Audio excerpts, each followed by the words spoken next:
and authors Michael Thompson. So welcome everybody. Hello from all around the world. We've got I'm in Iowa, Michael's in Australia, Margarita is on the East Coast. So we're spanning the globe here tonight. For those of you that aren't familiar with us, I'm Terry. I'm one of the owners of Swamp Fox Bookstore, a small independent bookstore in Marion, Iowa. And we opened in July of 2020. So yes, we're a pandemic bookstore, and then we survived a natural disaster less than a month later. So we figure if we can survive those two things, we can survive anything. We are a general bookstore of just 360 square feet. So yes, it is bigger on the inside for anybody that is a Doctor Who fan out there. And we're really excited to be doing this event. I've been an admirer of Margarita for many years. I'm a huge fan of her Una Out of Order, which was a Good Morning America's picks a few years ago. And I was delighted when I received a copy of How to Be Remembered by Michael Thompson.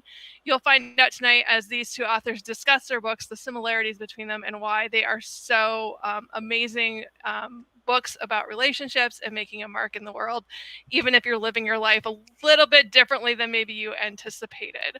So I want to do a brief introduction of Margarita, and then I'll turn it over to her, and she'll introduce you to Michael, and we'll get this party started. So Margarita Montimore is the author of Asleep from Day, Una Out of Order, and Acts of Violet, which, if anybody hasn't heard, is out in paperback today. Una Out of Order was a national bestseller and a Good Morning America book club pick, and is currently being adapted for television by Amazon Studios. We were talking about that just before we went live. After receiving a BFA in creative writing from Emerson College, she worked for over a decade in publishing and social media before deciding to focus on writing her writing dream full time. Born in Soviet Ukraine and raised in Brooklyn, she currently lives in New Jersey with her husband and her dog, which has been an exciting adventure for her and her husband. So welcome, Margarita. Thank you so much for having me. This is great. First of all, Michael, congratulations on the U.S. publication of How to Be Remembered.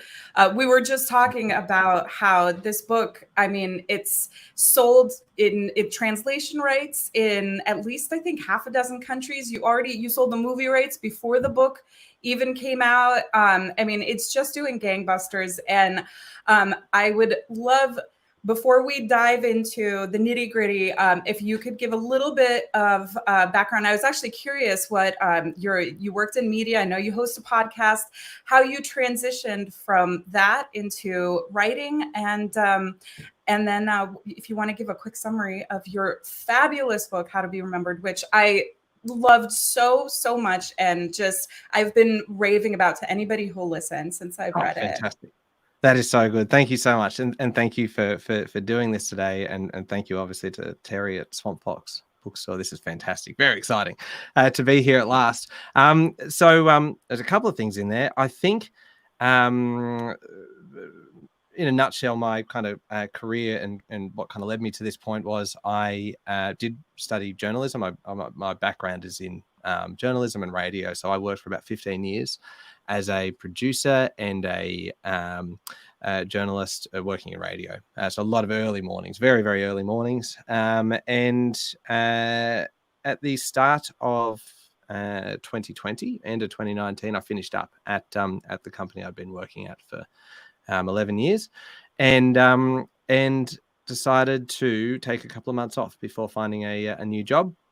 During that time, I thought I'm going to start writing a book. I've always wanted to do it, and I've obviously written a lot in the past, but it's one thing to write kind of news stories, short form news stories about kind of crime reports, politics, or anything like that, to actually then go, you know what, now I'm going to write a novel.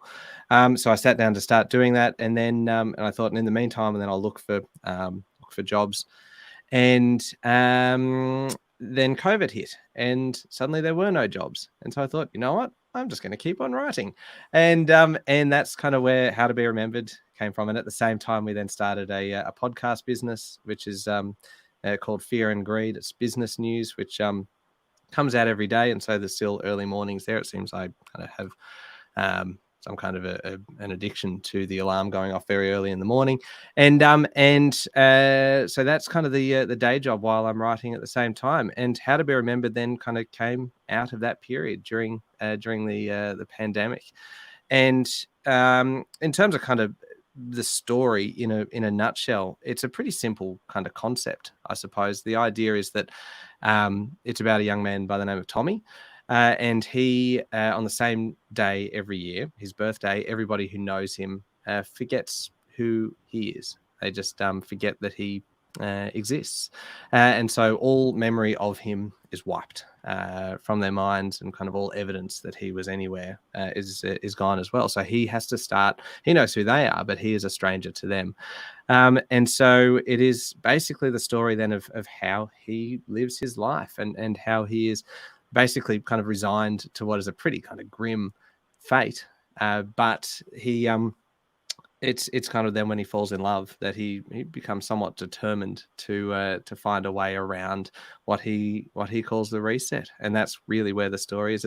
It's about basically his efforts to have what everyone has and what we all take for granted in terms of family, a relationship, a job, the things that become almost impossible when everyone forgets who you are every year, which is actually kind of cruel as well, because a year is long enough to build up those relationships and to get to know everyone, and then for that all to be wiped and have to start all over again is kind of pretty awful. But it's not an awful book, and it's not grim, and it's not dark. Hopefully not. It is actually it is a book of hope and optimism, and kind of the power of perseverance and resilience, I suppose.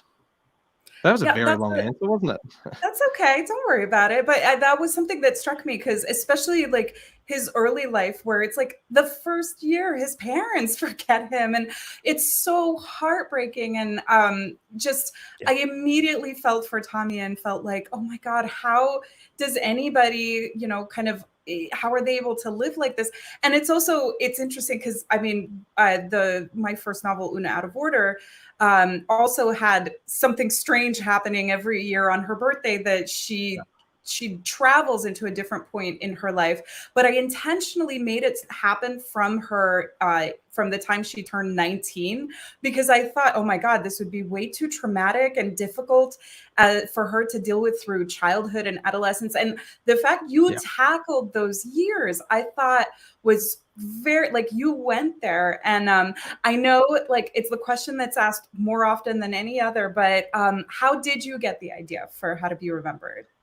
It came from a couple of places. The first is social media, and it's this kind of idea that people put a lot of things online now, and there's probably a lot of things that they put online that they regret, whether it's photos on Instagram or on Facebook, or a tweet that they probably shouldn't have actually written. And sure, you can delete it, but I mean, it's your digital footprint. It's there forever, and it made me think there's probably plenty of people out there who would love to be forgotten, their digital footprint to just be wiped entirely. And then I went from there going, oh, well, what if it was the opposite, and somebody just wanted to be remembered, and that there was something preventing that, something big, obviously, that was kind of preventing that from actually happening. And so that's where the idea kind of, the very beginning of the idea came from. And then the kind of broader themes developed through, as I mentioned, leaving work, leaving the media company that I'd worked at for quite some time, and I was in a role where you're on call a lot, and so the phone could ring at any point. The emails just kept on piling up. It was nonstop, and when you have been in a job for a while, you end up kind of, your personality becomes a little bit tied in with your work, and it's very kind of hard to separate the two. And in many cases, you kind of get to feeling like you're irreplaceable. That if you were to go, the whole place would fall apart. And what I suddenly realized, that when I left this company, somebody else moved into my job. The phone stopped ringing, the emails stopped coming, and in a professional sense, I was I was entirely forgotten instantly. And I thought, okay, that was my professional legacy kind of essentially gone. And it then made me think of, okay, well, what is that? How do you want to be remembered? Who is actually going to remember you? Because tying your personality in with your work is probably the wrong thing to do. And in the end, it's those relationships that you build. It's the friends that you've made along the way. They're the ones that will continue to call. It's when you come home and it's your family that's there. They're the ones that remember you. And so that was probably a fairly blunt life lesson that I received there. And I think that certainly went into the idea and went into kind of the forming these themes in the book. But did you find that it's not something you kind of set out intentionally to write a book about, but it kind of evolved as you're writing the story? That kind of like I found myself, like one of the themes with Una is living in the moment and just appreciating, even if you're not a time traveler, you don't know what's coming year to year or even day to day. So just kind of being in the present. And I felt like I didn't set out to write a book about that. Like I felt like I discovered that in the process. And it's something I still have to remind myself about. Is that something that you went through with like some of the themes or lessons or ideas in How to Be Remembered? Absolutely right. Yeah, it's so easy after the fact to go, these are the themes. This is what I set out to do, and this is I set out to. It was meant to be a really deep lesson, and I succeeded in conveying that. No. I started out with just that idea of what happens if someone is forgotten constantly, but that they have enough time to build up those relationships, and then they're forgotten. And it was just basically how does this play out? And so it was just the overall idea. And then because I don't I'm not a planner, because I just sat down and started writing, I didn't know where it was going to go. I didn't know kind of how that would actually play out, particularly as Tommy kind of gets into adulthood. So those themes you are right, develop kind of as you go, and suddenly like, okay, these are the very kind of clear messages in this. And sure, I just now like to pretend that I intended that all along. I think it's also, especially when you don't outline something ahead of time, that's also one of the kind of delights of the discovery, and that you never know what's going to crop up.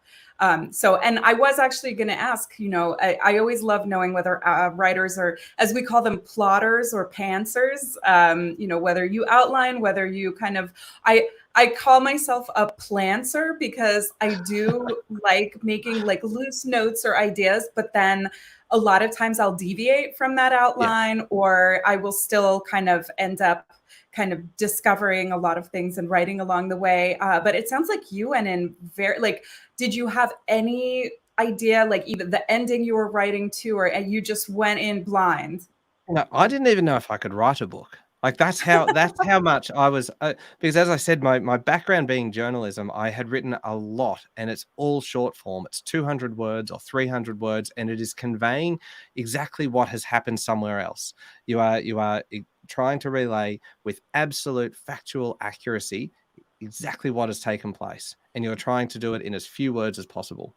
And you're also writing for radio, so it's a very different thing writing for the spoken word.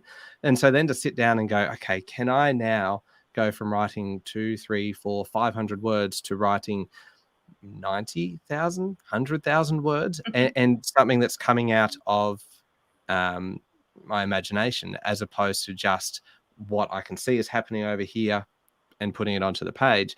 And so I didn't know whether that was going to be possible. So I thought I'll know within the first 1,000 words whether this is actually going to work. And so I sat down and started writing, and I didn't have a plan. Just thought, okay, I like this idea. I'll just start when he's a baby, and I'll kind of work my way through. And I got to 1,000 words. Okay, this is going all right. And then I got to 10,000 words. I'm like, okay, this is okay. And I kept going. And then I got to 130,000 words. I'm like, oh, I've gone too far now. And so I kind of wind it back. And I apologize to anyone who read that first draft of 135,000 words. And then because that was very, very, very rough. And it then kind of came back from there. But I started chronologically, And I started at the beginning because, as you say, I had to begin kind of somewhere. And when you started with Una, when she becomes an adult, I thought, okay, well, I'll start when he's a baby, because I think that was kind of the first idea I had of, okay, when the baby turns 1, imagine if his parents just forgot that they even had a baby. And I thought, oh, that sounds heartbreaking, doesn't it? I'm going to write that, which makes me sound like a terrible person. But it was one of those cases where I thought I'll sit down, I'll start writing that part, and I will see how it goes, and then I'll just follow it along chronologically. And at that point, I was doing it chronologically because I didn't know any other way. I just thought I'm trying to tell his life, and there are so many questions that are going to come up as you go, as in, how on earth, what happens if a baby is forgotten at the age of 1? Where do they end up? What happens when they turn 2 and 3 and 4 and 5? And I thought, okay, if I can do this well at the beginning, if I can give it credibility and kind of make it believable for him when he's a child, then when the rest of the story really plays out as an adult, because that's where obviously the love story and everything comes in, it's going to have that real basis of credibility from when he was young. And I think there was also the risk, though, that, as I say, it's pretty confronting for a 1-year-old to be forgotten and his parents to basically call the police because they found this baby and they don't believe it's theirs. That there was always a risk that it was going to be very grim, that it was going to be dark and depressing from that beginning. And so that's why I went to quite great lengths then to make sure that the rest of kind of Tommy's childhood wasn't, that he's got enough to deal with from the circumstances of his life, that the place where he ends up living throughout his childhood is basically being the dairy. It's a group kind of foster home, that it is a happy place. It is not kind of the stereotypical kind of Dickensian orphanage kind of thing where they have gruel for breakfast and stuff. It is run by someone who is kind of kindness personified, someone who is just willing to take him in every year without knowing who he is, and that in that way it kind of offsets the misery of his circumstances and tries to give him quite a happy, albeit kind of forgotten life's childhood. So yeah, I think I don't remember what the question was. I'm pretty sure I answered it at some point during the what was that, 4.5 minutes of rambling answers? I'm sure at some point in there you can say, I think it was how you got the idea for the book. Or, oh my no, God, there was no. I know we moved. I think it was just to summarize the book. Oh, goodness me, yes. Well, anyway, now up to chapter 14. Let me tell you what happens there in detail. You know, why don't I just do a full 350-page reading for you right now? Well, live audiobook. This actually segues into one of another question I had for you, which was, it was whether you plotted or outlined. That was the last question, because I'm kind of going all over the map with my list here. But in terms of like something we both faced the challenge of is when you're writing not just a year or 2 years, but when you're writing like years of a person's life. For me, I found it so challenging to pick out those moments and like kind of find where's the right time to summarize time passing. What are those specific scenes that stand out? And in your case, I imagine you're working with decades. So I can only imagine how much more challenging it was. So other than having a draft, I mean, I had like a bloated 110 or 15,000 word draft that I had to trim way down. Bloated is a fantastic word for those first drafts. That is terrific. How did you kind of approach, other than, obviously in some cases maybe writing too much, but once you how did you decide kind of what was essential and how to keep the story moving while also covering so much time? Yeah, I think I suppose in some way it's you need to cover the first time anything is different almost. And that was the kind of rule of thumb that I applied here, because they're quite extraordinary circumstances for Tommy. And so basically you need to cover the first time he his first birthday, the first time it happens. You need to cover the first time he goes to get a job, or the first time he maybe realizes that there's a way around this, or the first time that he falls in love, which is then the big driver for the rest of the book. Because for me, it was really picking out those things that are so ordinary, really, for all of us. And because they are not ordinary for him, and that really just pick those big events, those big life events, and then just go, okay, this is how he would deal with that, which I gave enormous opportunity. There was so much potential for kind of conflict in there, and but I also needed to draw the line somewhere. Otherwise, yeah, it is going to end up being like a trilogy with of kind of like 600 pages each book. But it's just a case of pick out those key moments. And for me, it was love and work really being the and two kind of main. too. Yeah, and the friendship I love the then way comes. you approached friendship in this book. Yeah, and this is the thing. This is what I love that people are taking out of it, because this has been one of the recurring themes. Because the book came out in Australia a couple of months ago, and one of the things probably that I wasn't actually expecting that keeps coming up with book clubs and things is this theme of friendship, that love is something. Oh, sorry, hit the microphone. Sorry if I deafened you. It was that it is not just love between Tommy and Carrie, but it's actually this the friendship as well that exists in particular between Tommy and Josh, and the way that, and the power of kind of friendships to endure.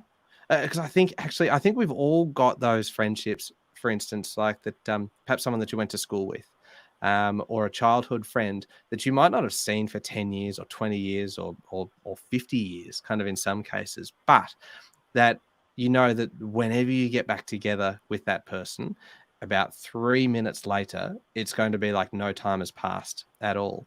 And I think that is something that well, I'll say that I deliberately set out to explore it, but I think it actually happened unintentionally through the book. Is that is one of those things that that kept kind of coming up. That in a way, some people are just meant to be together, and not just kind of in the romantic sense, but some people are just meant to be friends, and they keep being drawn together. And in this particular case, when Tommy has forgotten, that maybe that there is something that does encourage people to come together because they are just meant to be friends. And I think we actually see that kind of play out through those school friendships when you catch up years later. So yeah, I think friendship was a really big thing, and people just keep kind of pulling that out, and I love that, because it's such a simple idea, and it's. I think it's a lot of the kind of themes in this, I think, are fairly universal. That it's about kind of obviously the overall idea of kind of leaving a legacy and how you want to be remembered, but just the more simple ideas of enduring friendship and the power of those to just stay with you for life. I think that kind of translates. And you mentioned kind of the fact that it's the translation rights have sold into multiple markets now. The fact that it is kind of going into to German and Italian and Arabic and everything, it is because these themes, I think, are universal. It doesn't matter what language you speak. It doesn't matter where in the world you live. Everybody wants to leave a legacy of some kind. They want to be remembered, whether it's through their deeds, through their actions, or through the people that they impact. And that I think that friendship idea of enduring friendship is something that exists everywhere around the world. It is very much a universal thing. I think that is why there's been that kind of international appeal, I think. And I think also that's a big reason that Tommy is a character that you kind of you feel for immediately, because you just think, oh my God, this must be such a lonely way to live. And you want him to make those connections, and you want him to find his way in the world. So when he does, or when he figures out kind of little twists or shortcuts to kind of getting what he wants, or connecting with the people that he already knows but who've forgotten him, he's very easy to root for. And I think it's for a writer, that's always, when I read another writer's work, and you have your critique partners or your beta readers, that's always something that I'm looking for, and something like, and in my writing too, of like, how do you get people to care, because you're not always going to like the characters, but like, how do you make sure that you care about them? And like from the jump, I cared about Tommy. I wanted him to succeed. I wanted him to be okay, because oh my goodness, like what a huge burden to have to endure, like throughout your entire existence. And one of the things that I appreciated, that I know people may have mixed opinions about, because I went through the same thing with time travel, and which was, I did have a very thoughtful kind of debate in my mind of, do I want to explain why every year Una is waking up in her body at a different age, or do I want it to just be? And for me, I decided, first of all, I can't think of an explanation that is as good as Audrey Niffenegger's in the Time Traveler's Wife, having it be a genetic condition. Brilliant. So it's like, oh, she already took the best idea. I don't have one that is anywhere as good as that, and I don't want to steal hers, because my book's already going to get compared to this masterpiece. And I know I'm never going to reach that level, but I would love to know your thought process, whether you knew immediately it was going to go one way or another, what your internal debate looked like. I never considered giving an explanation for it. I thought that as soon as you start to because you're right, all the good, plausible, credible kind of explanations have already been taken. But also, it feels like I didn't want that to be the focus of the story. That as soon as you've got kind of Tommy chasing after the reason for why this is happening, it's like, no. It's a different book. It takes it off in the wrong direction. I think as soon as you go, no, it was aliens, or it was ghosts or something. It was just like suddenly you're talking. It's a science fiction book. Or it's a full-on fantasy book, and that wasn't what I wanted to write. It's almost a case of, all right, suspend your disbelief at the beginning of the book, and if you can do that, and if we can all agree that Tommy is forgotten every year on his birthday, and if we can just go along with this, then let's just see how it plays out for him. Let's see how he deals with this. Don't go into it looking for a detailed explanation as to why, but let's just enjoy kind of his journey as to how he actually deals with it. Because I think that I didn't want to I thought you could get easily bogged down in the why. And it is not what I set out to write. I just wanted to explore the relationships. And I think that it feels like you are right that's not going to satisfy everybody. But I also feel like a lot of the feedback that I've had to date is a lot of the readers, I think, respect that decision, I suppose, because they can see that the focus is not on the why, it is on the relationships and just on Tommy and Tommy as a character and his perseverance and his resilience and his optimism, rather than kind of, is it robots? Because it's not robots that are doing it. It's just a case of and I think that I feel like it's a better book because of that, and I feel like that's also probably why there was the film interest as well, because it's a book that has it's got like the big kind of hook to it of the boy forgotten every year on his birthday, but it just plays out in a more subtle way. through his friendships, through his relationships, and it's just an exploration of that. And so it becomes a lot more heartfelt and a lot more tender. Tender's a good word. I've used that one before. That's a good For word. it, as opposed to just getting really bogged down in the why. Yeah, I cannot agree with you more. And like you said, you're never going to satisfy all readers, but especially for the type of story, when you want to write a story that's about relationships and identity, and that's about really the people and not the kind of the nitty gritty of the why. It's about how everything is affected because of that condition. Because when I was thinking about it, I was like, as soon as I give a possible reason, then the story veers off into her looking for a cure. And Yes. that's not, and that's the thing. It's like Tommy shouldn't be looking for a cure, because that's not the story that you're telling. That's a whole other story. And, so, and then, and even then readers would be like, well, Tommy didn't look hard enough for a cure. Una didn't look hard enough for a cure. And it's like, You're no, never going to it's about, satisfy everyone. Yeah. and in fact, it's also about accepting the lot that you're given in life, that, we live this imperfect timeline and have to deal with the situations we're given. And I feel like I was quite upfront about that through the book as well. In that I was the book is essentially told from the perspective of a narrator, of an omniscient narrator who's seeing everything. And because otherwise it would have been very hard to tell the story of Tommy at 1 year old and at 2 years old and 3 years old. And so, but that also meant that I could be quite upfront at times and actually say, I think the exact words are something along the lines of there is no kind of Hollywood moment when all the memories come kind of flooding back. And so it's very clearly kind of signposted through the book that this is, if you're looking for this, stop looking for it and just enjoy the ride along the way. So yeah, you're absolutely right though, that you can't satisfy everybody, but what I hope to do is entertain most.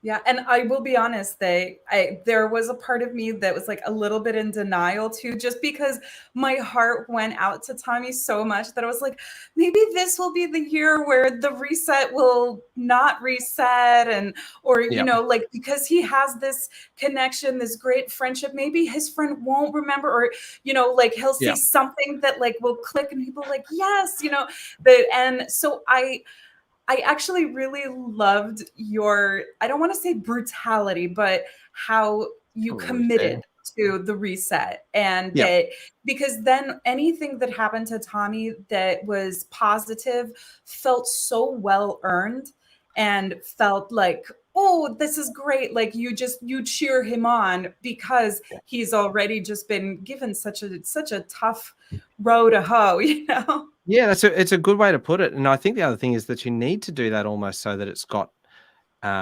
credibility. You need, if you're going to have kind of rules, they need to be hard and fast rules, because otherwise you lose a bit of credibility if suddenly it's kind of wavering too much. But it also then makes it very clear as to the environment that Tommy is operating within. And you're right that any victories that he has then are ones that he has well and truly earned. Yeah, that's the thing as a writer. I'm always thinking like, okay, how do I create characters that readers are going to, if not fall in love with, then at least like really connect with and get behind. And now how am I going to ruin their lives and, just completely just destroy them and then rebuild them and then have the readers want them to come out okay in the end, like put them behind the 8 ball, but then just put the pieces together somehow. Can I say, because this was my first book, I think I underestimated the power of the words to have an effect on people and to have an emotional impact. I very, very quickly learned that lesson when my wife, Sian, read the first draft. And the first draft, as I mentioned, was very long, but it was also a lot darker at that point. And I remember walking in to the room, and she was there sitting on the couch reading it with tears just streaming down her face. And she goes, "How could you write this? You're a monster." And so I'm like, fair, but at least it's having an impact on you. And so I took like the key parts out of that and just like, all right, this is what I now need to do. I understand the potential for this to have an impact on people, and you feel an affinity for characters, and it is just the greatest kind of privilege to think that people feel an affinity for and with Tommy, which is just isn't it an extraordinary thing to think that someone who didn't exist and is now kind of on the page, people are talking about him as though he's real. You can tell I'm a first timer because I'm excited about all of this. So I'm just like, this is I still get excited. No, I hope you never lose that, because it's I when you stop, and because it's easy to get bogged down by all of the writer frustrations and author life obstacles, but when you just step back and think, oh my goodness, here are these fictional people that are having an impact on readers, it's incredible. And can I just say, this is where then the power of having a fantastic team working on the book comes in, because the team at Source Books were just incredible, and kind of Deb Worksman and MJ Johnston kind of taking the book from the start and doing exactly what I just said in terms of just seeing Tommy as a real person and just going, okay, this is extraordinary. And then the conversations that we had and developing through different kind of drafts, and at no point was Tommy ever anything but real. And it's like, this is just, it's a whole nother world, and it's thrilling to be part of it. And I've just, like, you can tell, I've loved every single step up to this point of kind of getting this book out there into the world. And it is just such a delight now to see people reading the book and to be talking about it and to be saying nice things as a plus. Yes, they won't all, but you are getting wonderful, because, and you know what? I remember actually when, I don't remember, I think it was with Una, initially the reviews were positive, and it made me almost suspicious. Like, it made me almost like everybody can't like it. Like, there has to be something that rubs somebody the wrong way.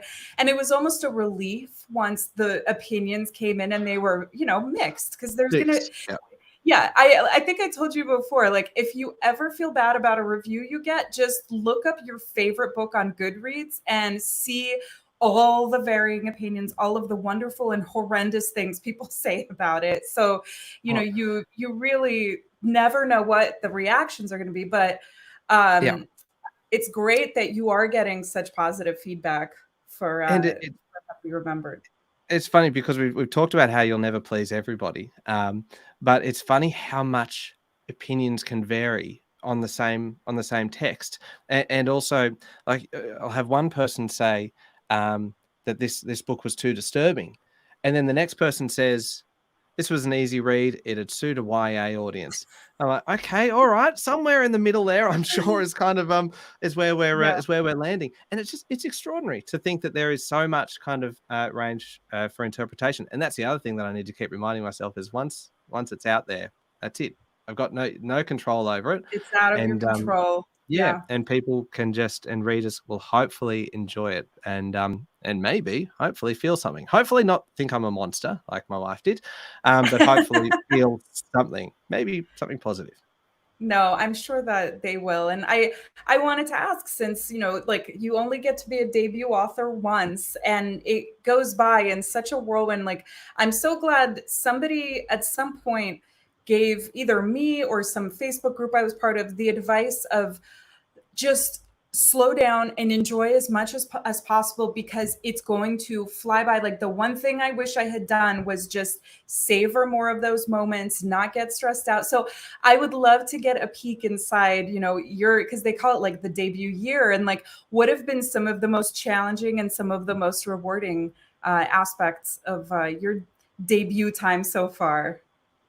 It's that's a really good question. It's been the whole thing has been exciting, and again, it comes down to having that fantastic team. And I have possibly the greatest agent around, Catherine Drayton, at Inkwell, who has kind of given me some really good advice along the way, and just about kind of just as soon as you submit the book, just start writing. Just start writing on the next project, which is great. And so suddenly it means you're stressing less as you go, that you're focused less on kind of what people are saying, what people are doing, and the fact that obviously everything moves a little bit more slowly than I'm used to, kind of coming from radio, and so suddenly that these just a wee bit, just a yep, smidge. no hourly deadlines anymore. That it takes a year, 2 years for your book to come out. Yeah. Indeed. And so suddenly you fill that time by being productive and start writing the next book, or you write something else. And it's just, and that was a fantastic piece of advice. But it's just, there are so many extraordinary firsts. Like the first time you see your book in a bookstore is just like, I hope that novelty never wears off, because it is just an absolute thrill to walk in and see that. I published into a pandemic, so I didn't see my book in a bookstore for over a year after it came out, because we were in lockdown for so long. Yeah, like I think it was almost like a full year. So yeah, it was worth the wait. Yeah, but I'm sorry, continue. No, you're right. And one of the other things that I found really interesting, actually, I suppose, would be the fact that I was working with Source Books in the States and with Allen and Unwin in Australia simultaneously on developing the book and getting it ready to come out here in Australia and there as well. And so I found that process really, really interesting, of kind of, and I also realized how lucky I was to have so many excellent, qualified, oh God, I hit the microphone again, sorry. So many qualified, experienced eyes on this book all the way kind of through, and providing kind of feedback. And so, and all of a sudden you've got this little community built around the book. And so all of those things, the moment you first see the cover as well was another big one. Yes. And that is possibly the most terrifying moment of it all, when you get the email saying, here, the cover art is attached, and I'm like, oh, please let me like it. And because you're like, you know that that obviously there's the opportunity to give feedback, but I suspect it's probably only a limited opportunity. And then to open it, and I'm like, look at it. I'm just like, this is wonderful. It is exactly what I wanted, without ever knowing what I actually wanted. Like that is, and from that moment, I just could not stop looking at it, and like that is just perfect. And so that was a really kind of special moment. And then seeing it in the bookstores, doing my first getting the first printed copies, that's incredible. Absolutely. Though I will tell you, this is probably going to make me sound a little bit odd. I don't open the book. I cannot bring myself to open the book. I have never gone past page 3 where you sign it, because I'm too scared that I'm going to see something that I want to change, and I know I can't do anything about it now. I promise you will. And you're just going to, because when I was looking for like selections to read, I was like, oh my God, why did I use that word twice in one sentence? And you absolutely will. And also almost every published book has typos. I haven't found any in mine. I'm sure they exist, but you have to let it, think of it as like, you know, it's your child. Your child is born. You can't give it blue eyes if it has brown eyes. And if it has curly hair, you can't straighten it. Like, it's finished. It's out there. Go make your next baby, you know? Yeah. Hello. I love how this has descended into a counselling session now for me, to help me get through my various kind of issues with publishing. But it's I being able to hold it is something quite extraordinary. To think that it has gone from a very bloated, as you said before, a bloated Word document on my computer, to an actual book with a beautiful cover. And that people are now picking this up and reading it, is just like, they are the highlights of this year. and then the fact that I'm kind of working on book 2, and then the film rights kind of thing, that is just something that you never expect. You know, when you're kind of setting out for the first time, and I mean, I had always hoped that I would be published, that I would be able to get this book published. I don't think anybody ever writes a book thinking that they just are going to put it in the drawer. I think even if they pretend they're like, but no, in the back of your mind, there's always this dream of being published. And so when I was writing, it was always kind of there. I'm like, okay, I'm going to do this somehow. And I think it's a case of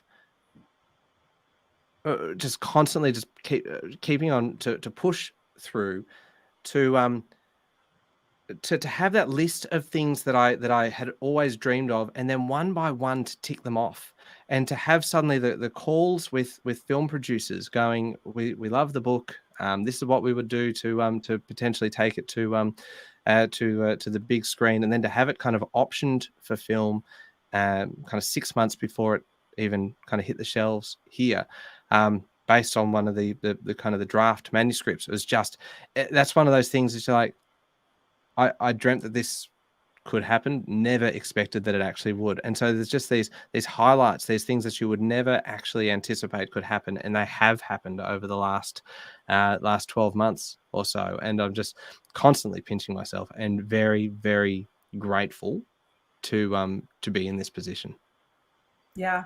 I used to say when I left my job to focus on writing novels, that I feel like I am trying to become a professional lottery winner. And I still feel like with every book, every book deal, every, TV, film, any interest, every international deal, it's like, how do I keep getting these winning tickets? Like, there's something that still feels kind of crazy and surreal about it. And it's definitely great to stop and always like take that moment of like, wow, like we're so lucky that we get to be doing something we love and to be sharing it with this wider audience. Terry, do I have time for one more question? You have time for one more question, yes. Oh, and by the way, I saw in the chat, Monica Phelps quoted, "Art is never finished, only abandoned," which I have seen that quote. This was attributed to Leonardo da Vinci. I've seen it attributed to different authors, or different people, because I've seen a novel is never finished, merely abandoned, attributed to either Fitzgerald or Hemingway. I hope that's because that's one of my favorite quotes, and I think about it all the time. I think every writer, especially novelists, like you just have to eventually just push that boat out into the sea and hope it doesn't sink and build the next thing,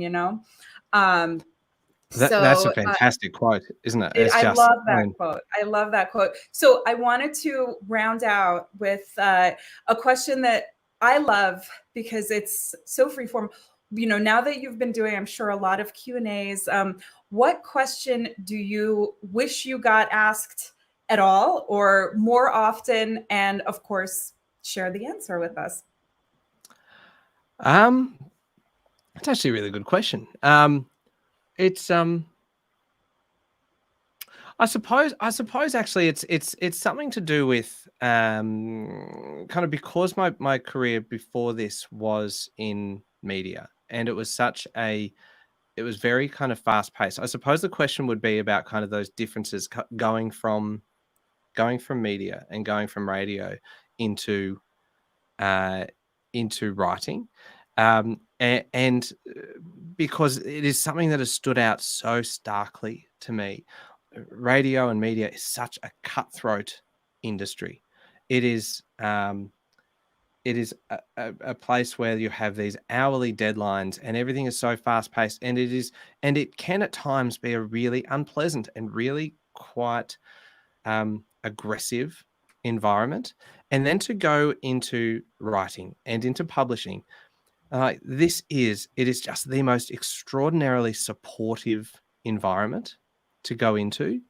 that even when you're in the kind of the querying kind of phase, and you're trying to find an agent, and there are so many knockbacks, there's just one after the other, and people are still so supportive, and you are surrounded by people who love books. And there is no greater joy, I think, than now working in an environment where you get to spend all the time writing books, reading books, and talking about books, because book people are good people, and they're just fun people who you can disagree on things, but you disagree in a way that, like, everyone has an opinion. And you know, the other good thing is that you're not competing as well. I think I suddenly kind of realized this, that people don't just read one book in a year. You don't need to go read this book and forget every other book you've ever seen. You can Or go only buy read. one book when they go to a bookstore. Exactly. The fact is that people will read a book a week, or a book a fortnight, or a book a month, but they will read more than one. And you just go, you know what? You can support other people. You can support other authors, and you can just be. It is just a much nicer, kinder place, and I love it. And that is just. And I suppose that's I've never really kind of talked about that because I've never been asked it, and I suppose I needed to ask myself that question in order to answer it. So thank you for giving me that opportunity. Of course, that was something I always say, is that there's room for everybody's story. There's room for so Yes. many stories, and you Yeah. were never going to run out of the need for stories. And especially for any writer, everybody has a unique voice. Everybody has a story only they can tell. Like, Yeah. yes, there are certain, they say there's only 6 types of stories, but yet there are so many iterations, and there's so many different unique perspectives. So, I mean, yeah, for me, it's so exciting just to see the kind of the creativity never stops. And, we're just adding more and more voices. So kind of just being part of those voices for me is just, it's so thrilling and so gratifying. And the main thing is that people just keep reading. The fact is that the more kind of people are reading, the better everything is, and the kind of rising tide lifts all boats kind of thing. That the more Absolutely. people are reading, the more books are being consumed, the more ideas are being created, and it just keeps on going. And so, Yes. and actually, one of the things that really kind of illustrated that the supportive nature of it. I mean, I was very fortunate to get a blurb quote from Graham Simsian, who wrote the Rosie Project, who read my book, and I thought, here is a New York Times best-selling author who has just kind of said, yes, I will read your book, I'll pick it up, I'll have a read, and he gave me a quote for the cover, and I just thought, doesn't that say something about the generosity of spirit within kind of the book community, and just how supportive it is? I was like, that really, for me, I should have mentioned that before, as one of those defining moments of the last year, because that is one of those things that will stay with me for a very long time. And what's great too is that you're going to get books to blurb for other people, because I felt the same way. I remember one of the first big quotes I got was from Adriana Trigiani, who was so supportive of like, she's just such a wonderful human, and actually emailed me. I mean, she's just phenomenal. And I remember, and other authors too, just said, just these wonderful, and booksellers also came out to support the book. And I just remember it stayed with me so much that I try to support particularly debut authors as much as possible. And, whenever I'm sent a manuscript or an arc, I do everything possible to read it and blurb. And I even have in my mind, like, every year I try to set aside and make sure that I blurb at least a certain number of books, no matter how busy Wow. things get, to keep my author reader karma going. And you'll find that, you get to be in that privileged position where you're helping other authors down the line. Well, even the fact that you're doing this today on what is a significant day for you as well, because Acts of Violet is out today in paperback. So it's a big day for you as well, and yet you've given up your time this evening to do this. So thank you. I really appreciate it. It's my pleasure. No, it's really my pleasure. And I wish all of the wonderful things. I can't wait for readers to discover this book and for you to just bask and, build your readership. And I also can't wait to read what you write next. Thank you. It's isn't it such a fun genre to write in, because Yes. the potential is limitless, and that's what I found writing kind of book 2 just came straight out, and so that's kind of done at the moment, and it just the fact that you can take our world, our real world, and just tweak one little thing, and suddenly you've got a whole new idea. That, for me, that's very kind of fertile ground that you can kind of come up with endless things. And so then I look forward to the next one and the next one and the next one. I would just dearly love to be doing this forever. It would just be the I hope most you get to do it. I gratifying hope thing. we both do. Absolutely. Thank you. Well, we do have some audience questions. So Great. we've got 3. And if anybody else has any questions, just drop them in the chat and I'll pull them up here for Michael and Margarita. So from Debbie K, we have the question, what was the inspiration behind writing a fantasy book? Look, Did you intend to write a fantasy book? No, look, I think hopefully that's been covered to a degree, and that it was more a case of not necessarily wanting to write straight fantasy, that it was kind of more speculative fiction, where you take the magical realism, where it's one element that is taken from twisted slightly in real life. And that I think we kind of talked about the inspiration, and that hopefully it's become almost like a grounded fantasy or grounded speculative fiction. I feel like I'm just making up genres now. Oh, you know what? I, as somebody who does not commit to a single genre, which is a reason why it took so long for me to get published. Like, it's funny, you mentioned rejections. You got like double digits. I got triple digits. I got like over 300 agent rejections before I even got I persevered a lot with Una, but I also revised a lot. But partly because it's so hard to pin down. So having something general, like I think speculative, like, it's fiction with a speculative edge, or sometimes you'll be called magical realism. Sometimes people will call it fantasy. So, I mean, because it's just, or slightly surreal. But yeah, you'll find people will define it in all kinds of ways, and that's fine. I usually refer to it as fantasy or science fiction that has a foot in our world. Oh, that's good. Like that. That's what I prefer to read. I don't necessarily like to read the create whole new worlds kind of thing, but I like it kind of rooted in our world. Same. Yeah, that's exactly the type of stuff I love to read too. Anna has a great question, since we were talking about the size of your manuscript, Michael. She said, was there anything especially difficult to cut from that first draft? Yes and no. Wow, this is a succinct answer, isn't it? It was relatively. This is where, again, the role of because that draft got kind of refined a little bit, and then kind of when my agent, when Catherine came in and said, you are going to need to kind of tighten significantly, and then the publishers kind of get involved as well. But it was very much a case of it was a crash course in pacing. I think suddenly going through it and going, okay, these are the parts where the pacing really kind of dips away. And Margarita, you asked the question before about kind of how did you pick which life elements. In that first draft, there are a lot more life kind of moments that I covered. And then I had to really kind of apply that kind of filter that we were talking about, which was, is this the first time this has happened? Kind of, is this one of those life moments that is so ordinary for you and for me, but is completely abnormal for him? If so, yes, it can stay. If not, then it can go. And so really those were the bits that were kind of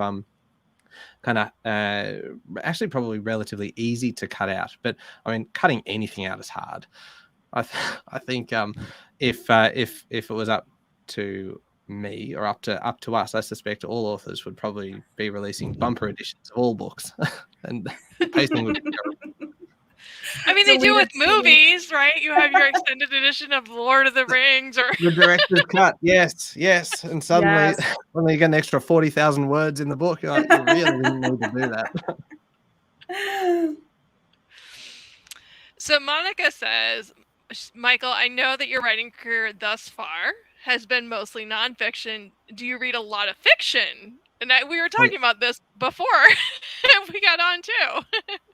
Yes, absolutely. And actually, the most recent books that I have read are both Margarita's books. And I was reading them simultaneously. I was reading Acts of Violet and Una at the same time, Your poor brain. which is very, so it's very unusual. I thought, you know what, I'm going to read one, and then I started reading the other one, and I thought, no, pick one and just focus on that one. And in the end, I didn't. I just thought I'll read them both at the same time, and I'm a very slow reader. And so that means that I'm still just kind of working my way through. I know I can't put them down. I just keep alternating between books. And so that is fantastic. I'm just brilliantly written books. I love Stephen King. I read a lot of Stephen King as well. Some really good Australian authors like Sally Hepworth, Jane Harper, and others. So really quite diverse, I suppose, across genres. But really, I just constantly confronted by this question of how on earth are you going to fit in all the books that you want to read? In Audiobooks help. Oh, yeah. Discovering audiobooks, because I used to listen to a lot of podcasts, and when I switched over to audiobooks, I have more than doubled because I'm also a slow reader, which, oh my God, for a writer, isn't that like the worst? But audiobooks have tremendously, like, I used to average, I think, like between 25 and 30 books a year reading, because I go through like maybe 2 a month. Last year, because of audiobooks, I think I went through 65 or something like that. So yeah, It's incredible. That's changed my Do you listen to them on a faster speed, Margarita? 1.8 is my sweet spot. No way. When my husband hears them, he thinks it feels like he's listening to an auctioneer. But for me, for my brain, I get to tune in, and I pay closer attention sometimes to the audio than when I read, and kind of my mind will sometimes drift. So yes. I love audiobooks as well, and what I will often do is get the audiobook and the hard copy of the same book, and I'll read the hard copy while I'm at home, and then when I jump into the car, I will kind of find the exact point I'm up to in the book and just continue on the audiobook. And that way I can just which is not the most cost-effective way of doing things, but it seems to be working. But can I just say very quickly, because I know we're nearly out of time, can I say the audiobook of Acts of Violet is probably the best example of using the medium effectively that I've heard. That the way that has been done, and the way you've written that book, in terms of at times it feels like you're listening to a podcast, then you're listening to kind of a news report and letters and the narrative, and it just all works together so well that it is a fantastic example of an audiobook done really, really well. I can't take full credit, because the production team for the audiobook, there were a lot of really talented, a producer and the actors. So I was also blown away, and I feel like they took what I created and elevated it and kind of brought it to a whole other level. So yeah, so Macmillan Audio, huge props and thanks for making something so special. Yeah, it's fantastic. I think we have a great final question here from Sophia, and perhaps you both can share the answer to this question. Can you tell us more about your next book? No. That is a terrible answer for the final question, the big finale, and I have to give the worst. Wait on the edges of our seat. That's it. And I give you the worst answer of the entire session. No, there's not much I can say at this point. It is similar genre. It is about a person. That's descriptive. It is about a person, and something unusual is happening to that person. Yeah, get your pre-orders in now. No, based on that, no, it's there's not a huge amount I can say, but I can say I've definitely found the genre and that kind of where it is based around a central character who I hope is a very kind of likable, somewhat endearing kind of person, in the same way that Tommy is, and that is something that is quite odd happening to them and the way that kind of plays out. And so, look, it is such a terrible answer to finish on. So, Margarita, please tell me Are you have still writing it answer. though? Sorry, is it finished or are you still writing it? It is going through the editing process with Source Books at the moment. So it's it is done to a degree. I've now learned that no. Okay, so I totally understand. I'm in the same boat where I just submitted my full manuscript to my editor. It hasn't been officially announced, so I have to also be a little bit kind of squirrely about it. But what I can share is this one actually is taking a step away from more towards realism, away from magical realism, but still a world that is kind of surreal in its own way. It focuses on a friendship between two young women that enter a very prestigious, mysterious facility that could make their wildest dreams come true. And of course, kind of it's not everything that they hope it will be, and there's mysterious, shady things going on. So that sounds a little vague and dark and weird, and right. It is a little weird, but yeah. So I wanted to focus on kind of write more about friendship, but also kind of ambition and professional jealousy, how that can affect relationships, affect like your sense of self. Like when you're trying to make your biggest dream come true, like what lengths will you go to? What will you sacrifice? And what of yourself will you hold on to no matter what? So those are some of the things I explore. That sounds great. Well, yeah, it does. Well, we'll eagerly await for those announcements from your respective publishers. Fair enough. I'm sorry to end on a bit of a vague note. On the, I think it's like, cliffhanger in a book. You just have to wait. I mean, I finished one earlier this week, and I went to see if they, by chance, because some of the perks of being a bookseller and author, sometimes you can get the advanced reader copy for the next book in the series before it's actually available to the public, and I was highly disappointed it wasn't. I almost fired off a note to my rep. I'm like, when's it going to be available? I held back, though.